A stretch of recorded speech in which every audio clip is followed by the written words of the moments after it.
আসসালামু আসসালামু আলাইকুম। আলাইকুম। প্রিয় প্রিয় বন্ধুরা, বন্ধুরা, সবাই কেমন আছেন? একটা ঘর দেখতে দেখেন পাচ্ছেন একটা আপনারা, মাটির মাটির। মসজিদ। এটা ঘর না, এটা আমি হচ্ছে আরবের একটা মসজিদ। গ্রামে ঘুরতে অনেক আসলাম। পুরাতন দেখলাম মসজিদ। যে আমার মনে হয় অনেকগুলো ঘর দুয়ার হয়তো কইরা আছে 2000 এখানে। বছর আগের কি এখন বা দেখতেছেন আপনারা নবীজির আমলেরও একটা হইতে পারে। কিউআর কোডের দেখেন একটা সাইনবোর্ড। দেখেন সাইনবোর্ড। এই এখানে সাইনবোর্ডটা আমি চেষ্টা করছি কিউআর আমি কোডটা আমার দেখানোর মোবাইলে জন্য, মানে চেষ্টা কি করছি এখানে লেখা যে আছে, মানে কিন্তু দেখি আমার কিছু মোবাইলে কেন আসেনি। আসে নাই দেখলাম জানি আমার না। মোবাইলে কিছু আসে না।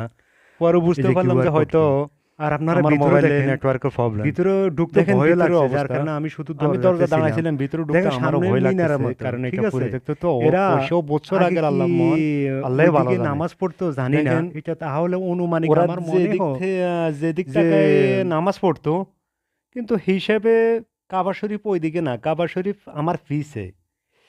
তাহলে ওরা ওইদিকে নামাজ পড়লে বোঝা যাইতেছে যে মানে এটা কয়েক হাজার বছর আগেরও হইতে পারে। আমি জানি না এটার কাহিনী কোথায়।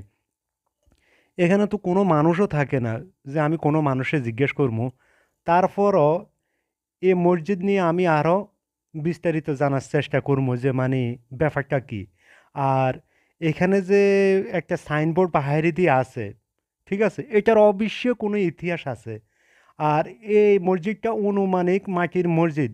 এটা কিন্তু মানে কোনো ফাঁকা মসজিদ না, এটা মাটির মসজিদ। ওই দেখেন উপরে এই যে ওরা মানে আগের পুরাতন কাজ দিয়ে না এই মসজিদটা বানাইছে। তো সেই জন্য বলতেছি, আপনারা যদি কোনো কিছু জানেন তাহলে অবশ্যই জানাবেন। এটা আরবের একটা গ্রাম। এটা হচ্ছে ইয়ানবু। ইয়ানবু থেকে প্রায় 70 কিলোমিটার দূর। ওকে, আসসালামু আলাইকুম।